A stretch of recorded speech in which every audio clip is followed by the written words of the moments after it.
lovelies, I'm Ariel and this is Maven Unmasked. Today I wanted to talk to you all about crystals and how to cleanse and charge your crystals. I have been working with crystals for several years, all of my life actually. I used to carry around a Ziploc bag full of stones and rocks as a little girl, and I absolutely adore them. And I know some of you all have some questions about cleansing and charging them, so that is what we are going to talk about today. So, the first way you can cleanse your crystal is by using salt. Now, you can use sea salt, you can use kosher salt, you can use Himalayan salts. I know the general rule, everybody says sea salt, but I use kosher salt sometimes. It's just handier for me, and I really like using it. And Himalayan salt, it's pink. It's actually made, what my candle holder is made out of, that's Himalayan pink salt, and it is great for cleansing as well. You can even cook with it too. But be careful how long you put your stones in salt. Sometimes the salt will corrode your crystal, so be very, very mindful and careful if you do decide to lay your stone on a bed of sea salt. Do some research. I'm just going to tell you this now. I'm not going to go over every crystal and their properties in this video or their MOH hardness. So I would definitely do some research before you try some of the methods. I'll let you know which ones to be aware of in this video. I just don't want you all to have damage to any of your crystals. It can be a little disheartening sometimes. So just do some research on the type of crystal you have that you're cleansing and the kind of environment it can be in without disintegrating or losing its luster or anything like that. The second way, and the way that I use most often, is by saging your crystals. So let me get a little closer for you all. This is a smudge stick.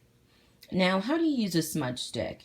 Basically, all you have to do is just light this baby and just run, this or over the crystals, or you can just hold it and run each crystal over top of the smudge stick through the smoke.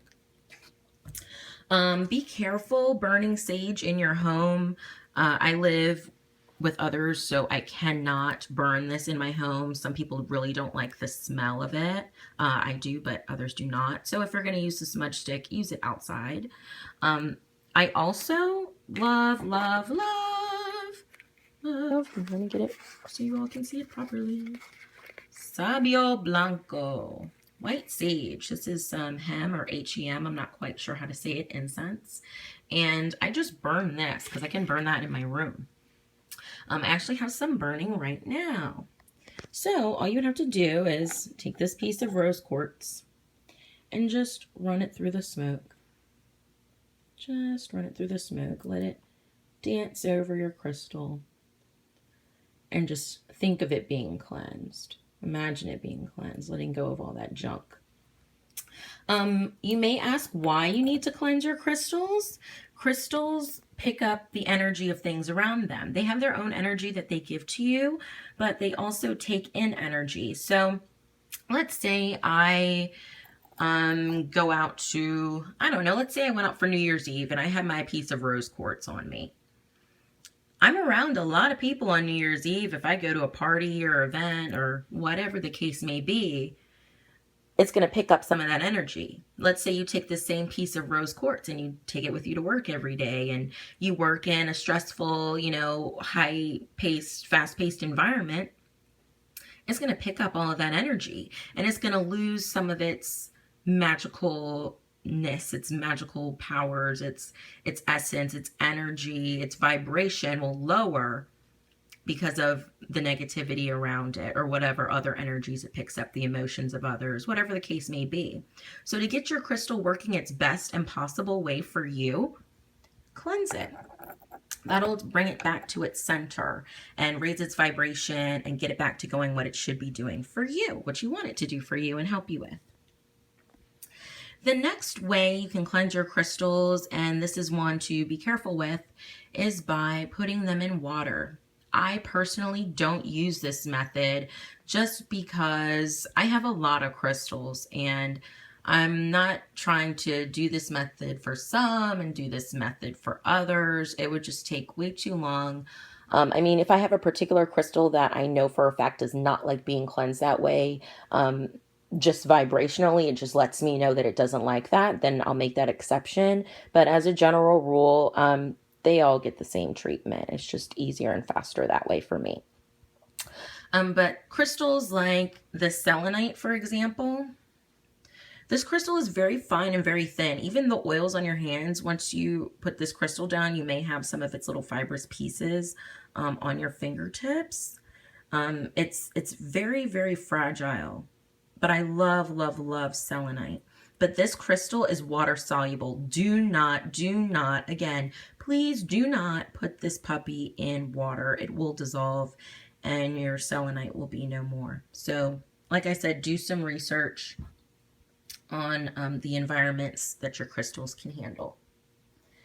Another method that I really, really like, but I don't use as often, I typically use this method when I'm charging a crystal or when I'm welcoming it into my home and my environment, my life, or blessing it, consecrating it, is taking it, like this is moonstone. This is my all-time favorite stone. I have 2 moonstone rings and that I wear all the time. I never take them off, and I just love, love, love moonstone. I'll get into some of my favorite crystals and their properties in another video, but let's just talk about cleansing it through an open flame, the heat of an open flame. Now, I never run it through the actual candle flame. That is a no-no. But I will, run it over the heat of the flame, or maybe in a clockwise, you can't see, clockwise motion. Actually, too, if you're removing energy, negative energy, you may want to go counterclockwise. And then go clockwise when you're trying to bring energy in and to charge that crystal. I don't do this method very often, only when I'm bringing a new baby into my home, or if I want to do something really, really special or different. But that is a great method that I like to use. Another method, but you have to be careful with this one. Not that anything bad will necessarily happen to your crystals, but you just might misplace them if you don't remember where you put them. But that method is taking them outside and either burying them in the earth or laying them on top of the soil. But if you do use this method, please make sure you put a marker or remember exactly where you put your crystals, because sometimes crystals have a tendency to go wandering on their own and go exploring. But the reason why you would use this method is because a crystal and a stone is of the earth. You're giving all of that negative energy, all of the gunk, all of the things that no longer serve that crystal back into the earth. And the crystal is then able to reroot itself into the soil, because crystals are what? They are of the earth. They're an earth element thing. Well, I'll talk about that in another video, but you can also do what's called earthing, which is taking off your shoes, going barefoot, and just standing in raw soil as well. It does the same thing. It removes negative ions from your feet. It helps you ground yourself and release all that negative energy back into the earth. Mother Nature takes that from you, and in turn, she'll bring you back to center. Another method I have that I like to use when I'm, it's not like I'm in a super rush or anything, is to use rice. Now, you can use brown rice, you can use organic rice, you can use Uncle Ben's. I just more often than not use Uncle Ben's because it's just what I have handy at home.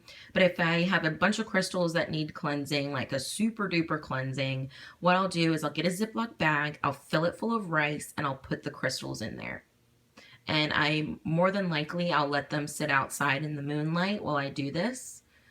So that way they can soak up that super duper energy of the moon and releasing the negative energy into the rice. Now, why rice? Rice, I mean, think about it. When your cell phone gets dropped in water, what is the first thing that they tell you to do? To dry it out. Put it in a bag of rice. Rice does the same thing with crystals. It is an absorber. It will take out all that gunk and all that negative energy out of your crystals. So I normally just let them sit in a bag of rice overnight. Another great way, and it's so easy because if you're a crystal lover like I am, you may already have some of this on hand, is selenite.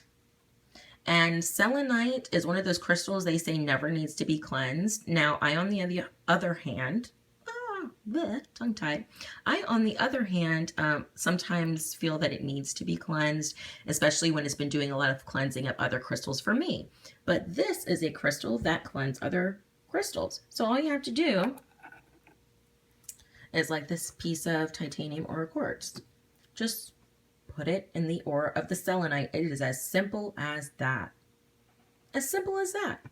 And just leave it there overnight or for a few hours and let the selenite work its magic for you. All of these methods, just remember, it's all about intention. It's what, your intuition tells you. It's what feels right for you. One is not better or worse than the other. It's just what your soul tells you it likes and what your crystals like. Selenite is also one of those crystals, like I said, that they say it never needs to be cleansed. Kyanite is another one of those. Here's a piece of black kyanite, which I love.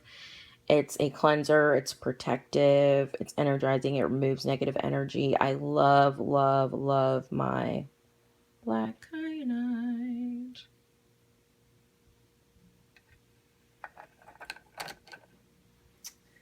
Okay, and the last method you can use for cleansing your crystals is the moonlight.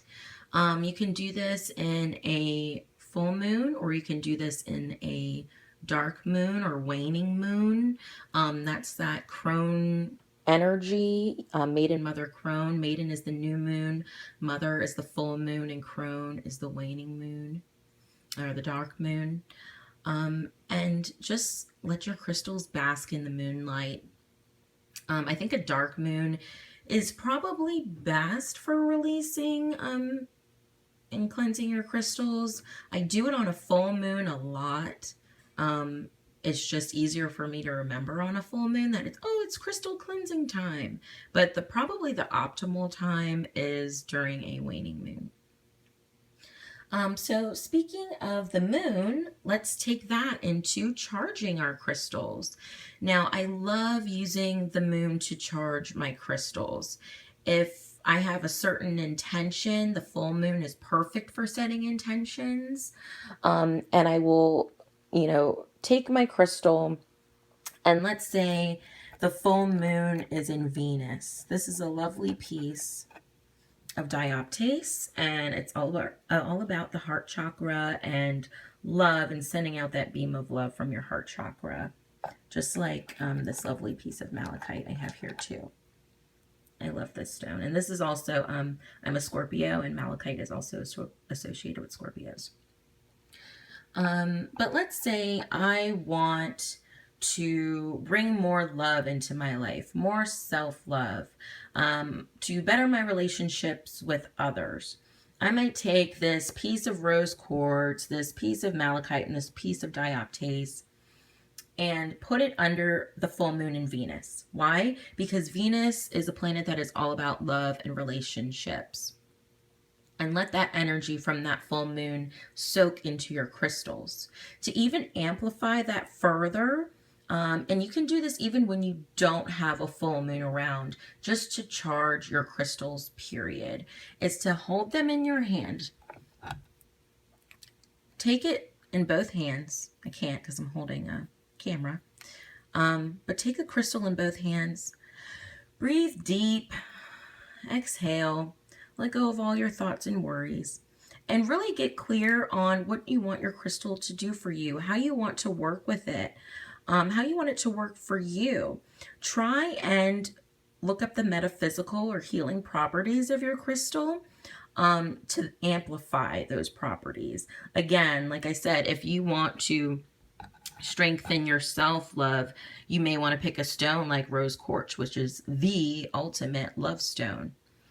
And hold it, take it in your hand, hold it, and imagine all of the love you want to come to you, all how you will feel once you have this love in your life, what it will do for you, how you want this crystal to help you, how you want it to work with you. But please be aware, everyone, that this isn't just a giving relationship. You have to give to your crystals as well. You can't just receive and receive and receive from them. You have to give them love and honor and respect as well.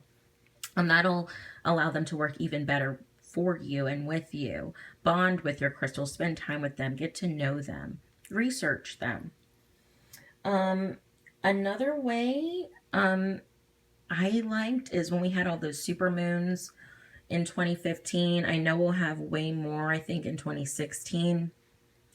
But using the super moon, it was like a super moon, blood moon, lunar eclipse a few months ago, and that was fantastic for cleansing and charging crystals. So just pay attention to what's going on astrologically. That can definitely boost what you're trying to manifest with your crystals. The last way of charging your crystal I'm going to talk about is in the sunlight. And I don't use this method very often. I mean, I used to. I don't anymore, only because I experienced the fading of my crystals. You can set your crystals in the windowsill or set them outside and in the sun, but be very careful. Again, do research on what crystals you're using. Amethyst. This will fade in the sunlight if it's left out too long. Maybe if you put it out for like 15-20 minutes, but I wouldn't do it any longer than that. I've had my crystals fade and it's made me very sad. So keep your crystals having their luster and their shine and their sparkle, because some crystals don't like the sun. Some crystals love the sun, but some, like amethyst, do not. But that's it. That's my video. I hope this has helped all of you lovelies figure out how to cleanse and charge your crystals. Just remember that this is a partnership between you and them. Don't just ask for them. You have to give them love as well. Respect your crystals. If you have any questions, please leave a comment under this video. I'll be happy to answer them. If there's anything I didn't answer in this video, I'll probably be doing some more videos about crystals and working with crystals and matching them up in readings and things of that nature. Be sure to follow me on Facebook under Maven Unmasked. Follow me on Instagram, and be sure to subscribe to this YouTube channel, Maven Unmasked, if you like what you hear, if you like what you see. If you'd like to hear and see more from me and what I'm up to, definitely hit the subscribe button. I'm Ariel, and this is Maven Unmasked, and have a wonderful day, lovelies. Bye.